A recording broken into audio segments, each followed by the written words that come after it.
Dagens konjunktion mellem Merkur og Mars giver os en unik mulighed for at udnytte en koncentreret energi, der kan drive vores ambitioner fremad. Denne forbindelse mellem kommunikation og handling kræver, at vi tager ansvar for vores tanker og ord, da de kan manifestere sig hurtigt og effektivt.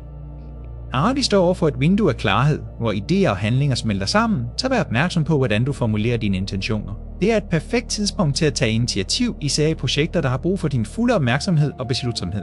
Hvis du har tanker eller projekter, der har halet bagud, så er nu det rette øjeblik til at tage fat på med ny energi.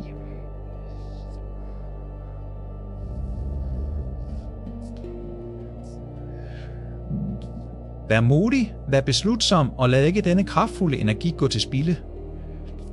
Uanset hvilke udfordringer du står overfor, er denne dag en invitation til at tage kontrol over dit liv og skubbe dine grænser. Husk at fokusere på, hvad der virkelig betyder noget for dig, og tage skridtene til at realisere det. Download Pax, horoskop og astrologi i kanalbeskrivelsen for personlige horoskoper, relationsanalyse og biorytme.